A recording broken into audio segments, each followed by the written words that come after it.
Hello and welcome to room 619. I'm Joey, And I'm Ryan. and today we're going to be talking about the Berkshire County, Massachusetts UFO sightings. Joey's done all the research. I know absolutely fucking nothing about this. Yeah, I've done a bit of a deep dive into this, trying to get all the goodies. And I've never heard anything about it. So like this is going to be fresh for me and probably fresh for a lot of you. Maybe. It's okay. I'll be here to help set the scene for you. Let's fucking go. So, on the evening of September 1st, 1969, Nice. an unexplained phenomena. Nice, right? Yeah, nice. An unexplained phenomenon occurred in Berkshire County, Massachusetts. Multiple witnesses reported seeing strange lights and experiencing other strange occurrences. Some witnesses reported being abducted and taken aboard a strange craft. Others reported experiencing a phenomenon known as missing time, where many hours had passed, but to them it felt like mere minutes. Well, that's So, common, right? That's common in like a lot of UFO like abductions. Yeah, absolutely. Because So, what's another big UFO abduction? Like what's like are they like really common like around like Ohio? maybe? I feel like Ohio is really big for abductions because I also feel like that also stems from like the Queen, but that's another like deep dive on a different episode about how the Queen eats babies. Okay. Yeah, I'll save that one for you. All right, thanks. So, let's introduce our main cast of characters in this story. There's quite a few people who are involved, but there's only a few that are super important. So, first of all, there's Jane Green. She's lived in the Great Barrington area since she was 12 years old. And then there's two people named Tom in this story, so we're going to call one Tommy and one Thomas to help differentiate between the two of them. The first one is Tommy Warner. His family lived in the same house in Great Barrington for 6 generations, and he's the youngest of 7 children, and he was 10 years old in 1969 when this all went down. And the other Tom is Thomas Reed, who was born in Queens but later moved with his family to Berkshire County, and he's the son of Nancy Reed. And Nancy Reed, in 1969, acquired a restaurant called the Village Green, located in the middle of Sheffield. And all these places I'm naming, they're all towns within the county of Berkshire. Now is Berkshire like a rural area or? Yeah, it's a more rural area than it's Than like the like big bean small town? town. Yeah, it's like a small town USA basically. Okay. The Village Green is the name of her restaurant, and it was a place where lots of the local people gathered. And Nancy moved to this town as a single mother trying to give her sons a good life. And What a nice lady. yeah, Nice small town growing up in. yeah, she's doing her best as a single mother. And lastly, we have Melanie, who has lived in Berkshire County since 1957, and she was 12 years old in 1969. So that's like our main cast of characters. I don't know what this. I don't know what it is about this Thomas guy, but I don't trust him one bit. Maybe that's for the Something best. something about the name like Thomas, like Tommy. Like I mean, I understand he's a kid, but like that's just he seems fun. Uh-huh. It's like a fun name. Thomas seems like he's gonna like work for the IRS and like come make me pay my taxes. Well, you'll see, dude. You'll see. So, I guess now we can just get right into the meat and potatoes of the story, eh? Let's get right into it. Okay, so at around dusk on September 1st, 1969, Jane was driving with her friend Mary from Stockbridge to Great Barrington. While driving down the road, they saw several bright lights ahead of them. At first, Jane thought there had been an accident and that the lights were from police cars. As she got closer, she realized that she could not drive any further as the lights had become blinding. She decided to pull to the side of the road, and the car in front of them did the same. Jane and Marie got out of the car to get a better look. They saw a huge object floating over the road in front of them, so large that Jane could not see the end of it looking to her right or her left. She could not tell what color it was, but she recalled that it was tall and immense. She did not see any windows on it and did not hear any noise coming from the object. Within a few seconds, an object raised further into the air, darted to the left, lifted up again, and then disappeared beyond the mountain. How come pretty much every like paranormal sighting, right? Like is in a car. Like, nothing like I feel like 'cause, like Mothman, like I feel like most of Yeah. those happen when someone's just like driving around. Um, Yeah, yeah. there's lots of good stories about people being in cars and having sightings like this. Why can't people just go for a drive? I don't know, dude. How come the supernatural's always got to be going like sicko mode on people? I think that's just what happens. Like just put on like why can't people just like put on some put on some good music, crank it full blast, but instead aliens or like even like Mothman just can't let people have a nice day. Mm-hmm. I'm taking a stand against it. You're taking a stand against paranormal things attacking people in cars? Only in cars. Look, if you're like out in your yard mowing the grass, sure, that's fair game. Right. Let people have a drive. That is, it is dangerous. People in cars are a hazard to not only themselves, but other people on the road as well. So they definitely shouldn't be interrupting that. No, absolutely not. Okay, so at around the same time, Tom Warner was at his neighbor Jane Shaw's house doing some coloring books. As it began to grow dark, Tommy glanced out the window. He heard a voice say, "You need to go home now." Tommy then told Debbie, Jane Shaw's older sister, that he's got to go home now. When questioned why, he replied, "I don't know. I think God is talking to me from those clouds. I don't know." As someone who is a little older, Yeah, what the fuck? right. How does she take that? How do you take that? You're just like chilling, vibing. Got this little kid you're watching, like coloring some stuff. He goes, "Yeah, God told me I gotta go." I wouldn't be too worried about it because this is a kid that I've known pretty much his entire life. Because they're neighbors. Yeah.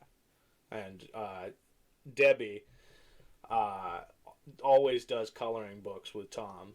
Tom just, he loves his coloring. I just like anything with kids, right? So, yeah. Because kids can see ghosts easier, I guess. Sure.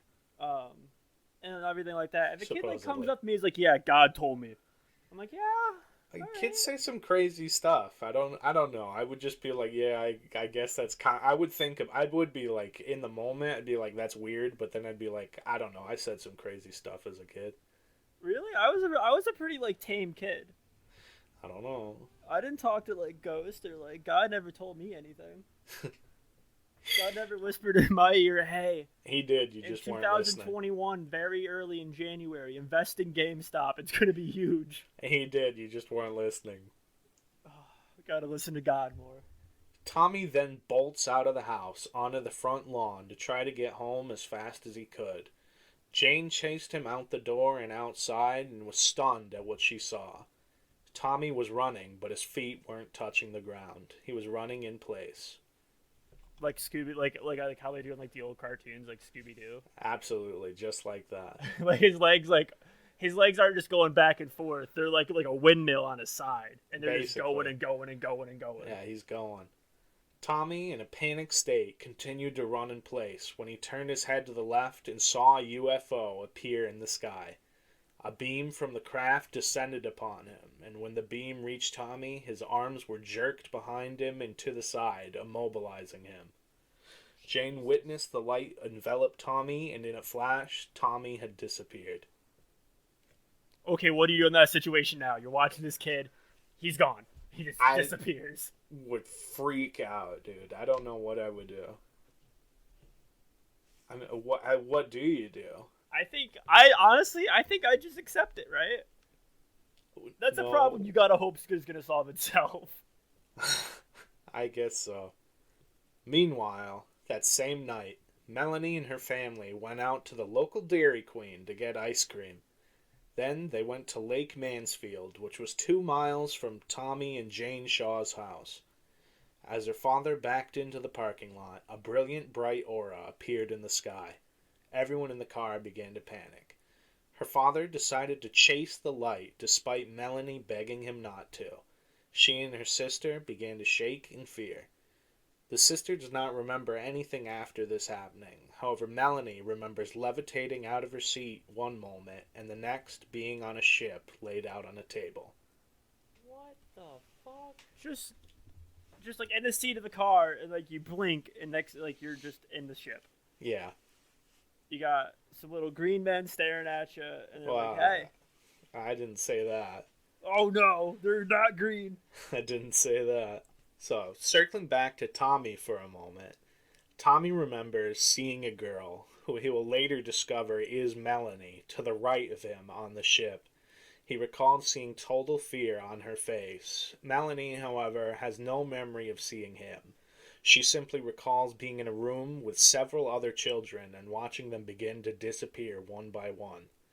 After that, Melanie awoke at the lake by herself, where she then had to walk home. Tommy's next memory is being back in the Shaw family's lawn, laid down on his back once again engulfed in the ship's beam. Tommy's brother was now outside and yelled for him to run away, to which Tommy replied that he could not, the light was holding him down. The voice once again addressed Tommy, stating, "I'll be done in a minute," and within a minute the light vanished and Tommy was free. He stood up, turned around, and watched the light of the craft disappear into the sky. Jane Shaw recalls that about 7 minutes had passed in between Tommy being taken and his eventual return. Melanie and Tom did not know each other prior to this event, but when they finally do meet, Melanie felt an immediate connection to him, like that of a brother and a sister, and Tommy recognized her from his memories of the ship. That's just some good old-fashioned trauma bonding. Yeah, absolutely. Earlier that afternoon, Thomas Reed was riding in a local horse show. After being almost injured in a riding accident, his mother Nancy decided that they were done for the day. They went to close their diner, the Village Green, and they left at around 8:30 p.m. and decided to take the shortcut home through the Sheffield Bridge. The location is 6 miles south of Great Barrington. In the car with Nancy and Thomas was Thomas's grandmother, Nancy's mother, and his younger brother Matthew. Then Grandma turned around to reprimand Thomas for attempting to give a fireball candy to his much younger brother, saying that he could choke on it. She noticed a bright light rising from the banks of the Housatonic River behind them. As they exited the bridge, they all saw a bright white light sphere hovering about 2 stories high and gaining altitude. As it rose, Thomas saw it fire rods of light down to the earth. Matthew looked out his car window and became transfixed on an orange sphere of light that was riding along the right side of the car. As they slowly continued to drive along, everything became quiet. The usually loud sounds of the night critters such as frogs, crickets, and cicadas had gone completely silent.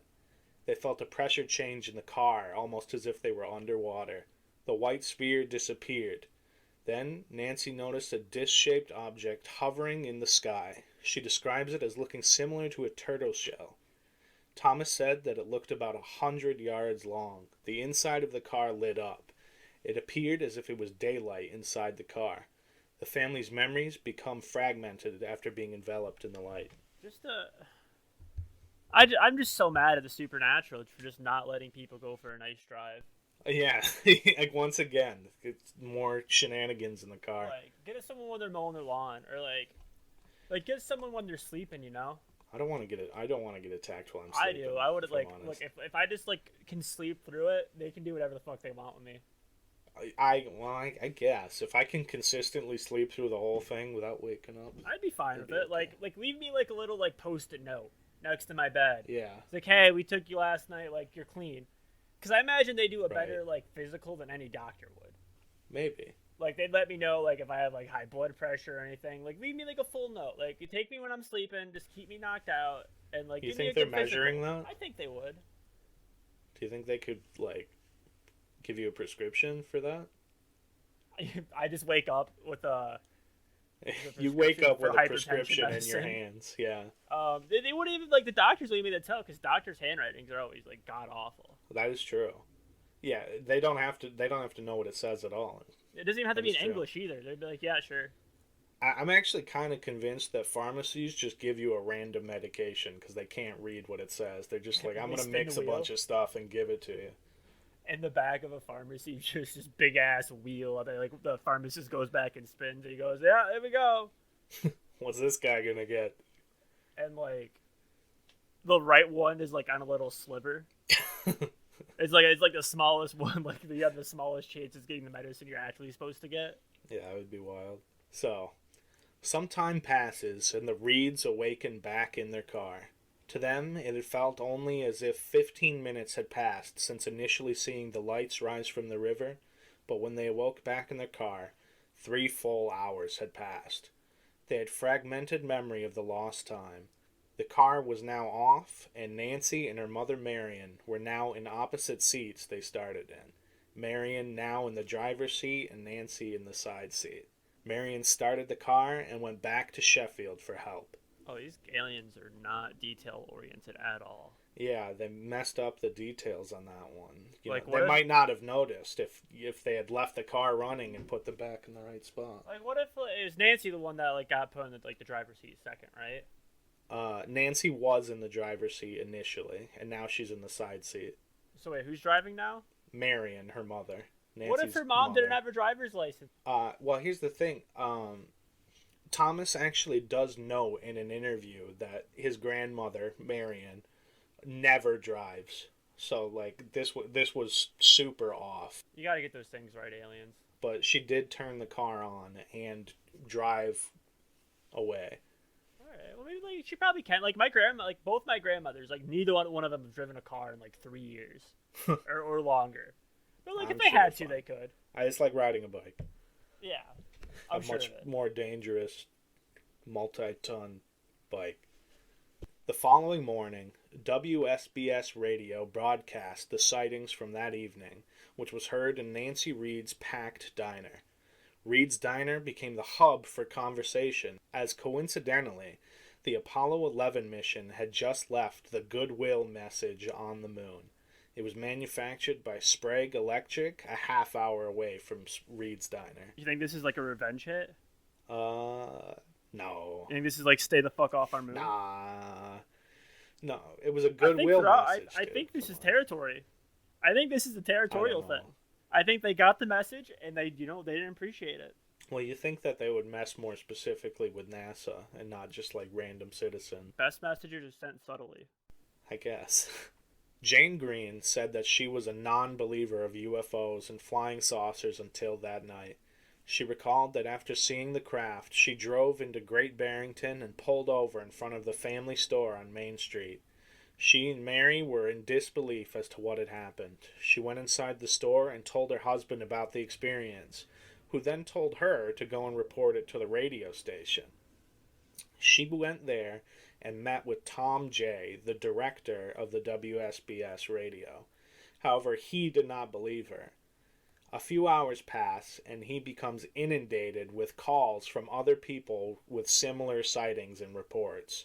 Tom Jay heard the calls coming in over his ham radio, and he got so many calls that he actually made a call to the police department to see if they were also receiving the same reports. He then went on air and asked for listeners to call in and report where they had seen the UFOs. And he received reports in Pittsfield, Stockbridge, Lenox, Egremont, and Sheffield, Massachusetts. He also received reports from nearby Cannon, Connecticut. The calls were coming in from groups of people that in many cases had never met each other before. It is believed that these radio reports have unfortunately since been erased, so can't actually go back and listen to the live tellings of the stories, unfortunately. The Great Barrington Police Department did not have any records of these reports, as the most significant sighting was in the town of Sheffield. Sheffield resident Eddie Gulata recalled that shortly after the sightings, people told his father, the chief of police, about the flying object that they had seen. The witnesses said that the objects were landing and taking off in fields near Sheffield. His father did not believe the sightings were genuine. However, Eddie and his friends began going out at night hoping to see the objects. They never saw anything. That sounds like it'd be so much fun, though. Yeah, that sounds like a laugh with the boys. When I was younger, like the road I used to live on was haunted. Right. So like between the Sure. ages of like 9 and like 11, Uh-huh.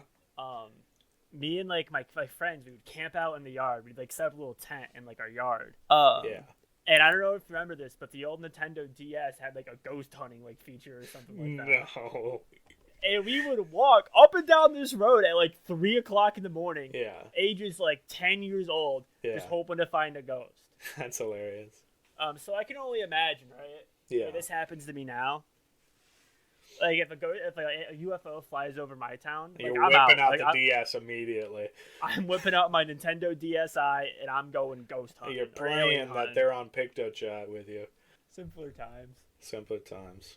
Tommy Warner recalls discussing his experience with his friends. However, after a while, he decided to stop telling people about it because everyone thought he was crazy. People often avoided him in high school because of what happened, calling him weird and a liar. Eventually, he decided to paint his experience as a form of trauma therapy.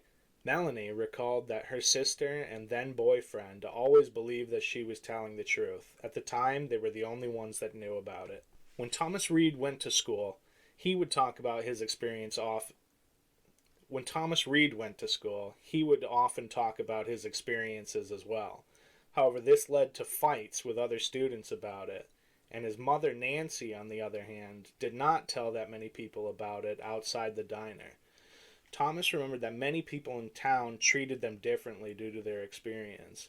Nancy described people tailgating her as she drove home, and one driver actually following her up her driveway to berate her. Holy Disturbingly, shit. Yeah. How, like, even if you don't believe it, who gives a shit? Yeah, right? Like, that's brutal. And it doesn't get better. Disturbingly, one man jumped up on a table in her diner and exposed himself to Thomas and Nancy, saying, Why? Well, if you want to see something out of this world, Nancy, I'll show you something out of this world. You don't do that! Overall, this experience was very hard on her. Eventually, she decided to sell the diner and her house and move away. What mindset does a person have? Where they're just like, oh, this person says they saw a UFO? Let's show them my dick. Yeah, that's not cool. Like, what the fuck's what's the mental correlation? I want to deep dive in that psychology. I don't know. There's no names named. Unfortunately, you can't track that guy down. Jane Green was relieved to learn that others had seen the UFOs because she was certain that no one would believe her. Recent stories about U.S. Navy pilots seeing UFOs has led her and others to feel more comfortable about telling their stories. Melanie notes that she had no reason to make up her story because it was not a fun or positive experience and she's gained nothing from it. Tommy stated that he feels better now that more people are coming forward with their experiences, and Jane hopes that people will be more open-minded about UFOs and their experiences. If I ever get abducted, I'm not shutting up about it. Yeah. I guess it's easier now with the internet and stuff. Yeah, absolutely. But if I get abducted one night, I'm getting a book deal. Absolutely. Well, that's the thing. Can. Then people will call you. It'll fake, dude. They'll call you fake because you're just in it for the book, for the money. Well, yeah. You gotta capitalize on it. Damned if I got bills to pay. Yeah, damned if you do, damned if you don't. Berkshire historian Gary LaVille looks into these cases, but could not find any reports of any UFO sightings in the local newspaper for the month of September 1969. He believes that this was not reported because the people of the town believed that it was a joke. In fact, he talked to a local editor who said that he heard about the sightings, but thought it was elaborate fake and thus wasn't reported. However, a Sheffield police officer was actually dispatched to look for the UFO after the station was flooded with reports. So you think he just drew the short straw? Maybe. You think the boys are just sitting down at the police station? Yeah, and their phones are ringing, and some guy's like, "Hey, Jerry, there's a UFO in the sky. Go fucking find it. Do whatever. You're not doing anything anyway." Yeah. He doesn't want to do it, but he's it's his second week on the job. He's like, fuck. He's like, okay, I guess I'll just drive around town real quick. I mean, honestly, it's probably not that bad a gig. It's probably the easiest day at work he's ever had. Could be. So yeah, they never reported it in any of their newspapers, and there's no there's no recordings left from the radio calls. The only thing left is the one report from a police officer who had to go look for UFOs and found nothing. So that's the only like concrete evidence we have that this ever happened. That the event happened itself, yeah, that people did go looking for stuff, yeah. Yeah. Wild. You gotta feel it. You gotta like, what is it? It's 19. I guess there is like a lot of news going on, like the Cold War and maybe. everything. But like is it like newspapers were like daily back then, right? I mean, we still have daily newspapers. Yeah, fair enough. But like, you gotta think like there can't be that much news where you can't add in a little side bit. Especially in this small Like, town, like this county. Yeah. What do you think the headline was that day instead? You know what? I probably should have looked. I feel like it was Nothing to report today. It's like the one day in the BBC where like they just get on, they're like, hey, there's no news today at all. Like that's it. Totally normal day. Nothing ever happened. Nothing happened today. It's weird. Nothing happened today. It was weird, actually. It was weird how normal today was. This is the most normal day I've ever had in my life. Interestingly, when Jane Green was interviewed about the sightings in 2020, she learned from her sons that they had experienced a similar sighting at the same time. However, neither she nor them had mentioned it to each other until last year in 2020. Her trying to protect them and keep them from being scared, and the sons to keep their mom from worrying. So separately, like two sons and the mother experience something. The sons, I don't think there's an interview. I don't think they do an interview. And the only reason we know about it is because Jane, in this interview last year, tells us that when she got the phone call to do this interview, her sons finally, like, knew about it. And, like, finally reported it to their own mother. That's insane. I'm, like the kid was, like, 10, right? Something like that, yeah. The kid has no problem walking up to his neighbor going, like, hey, yeah, God told me I got a dip. But like, you get abducted by an alien, like, oh, can't, don't tell mom. Don't tell mom. Lastly, there's a website called ufopark.org that I believe is owned by Thomas Reed himself, where he recounts his experiences, and it also contains some of like the documented interviews that he's done, and also some polygraphs that he's taken to try and prove his story. Ooh. And out of all the people involved in this story, he's the one who wants to continue the dialogue the most, but all of the people involved wish that others will now come forward about their stories without fear and without the fear of like receiving the same ridicule that they got. And that's the story of the Berkshire UFO in a nutshell. See, I'm always skeptical when it comes to like abductions, right? Yeah. Just because like I don't know, I'm a naturally skeptical person. Unless it's Mothman. Yeah. But yeah, Mothman's obviously real, no doubt about it. But yeah. I feel like I can trust Tommy. I know nothing about him as a person, but I feel like I can trust him. You can trust. Well, you said at the beginning you could trust Tommy, but you were wary of Thomas. And this is kind of where I become a little wary of Thomas as well. Because now, in 2015, he got in a bit of trouble.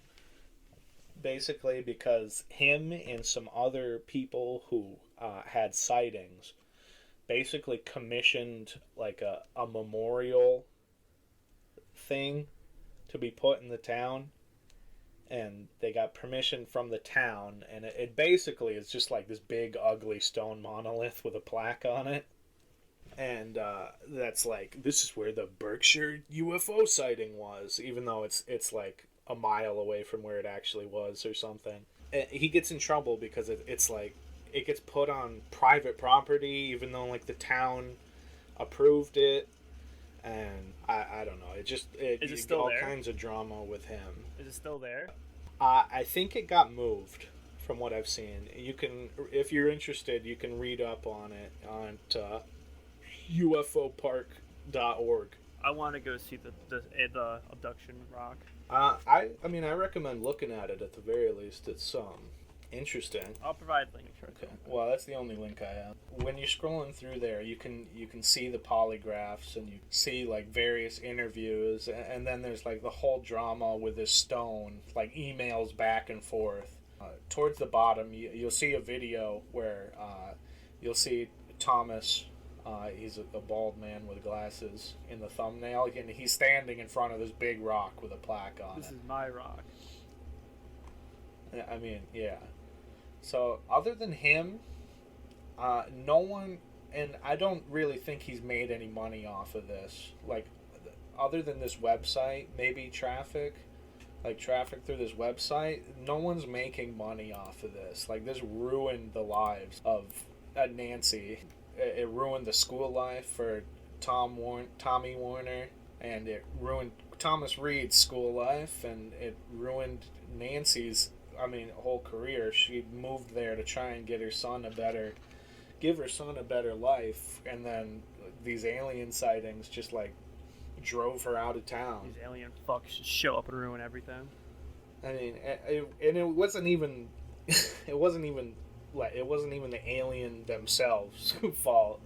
It was the people who were like, "No, this is crazy. You're a lunatic. So now we're gonna berate you for the rest of your time here." So they never And saw any. she They never leaves. saw any actual aliens, right? Just the ship. No, they never saw any aliens.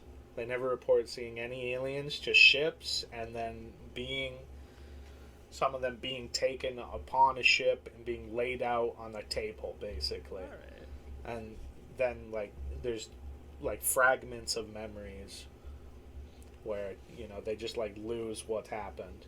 I couldn't imagine. No, absolutely not. So, yeah, that's basically the story of Berkshire UFO sightings, September 1st, 1969. Thanks for listening. Bye! Thanks for checking out the first episode of Room 619. Hopefully we'll have more to come. That was a pretty interesting story, I think. I didn't know anything about that. Yeah, it was a good one. I think it was a good starter one. So hopefully we'll have more out, and thanks for listening. Thank you.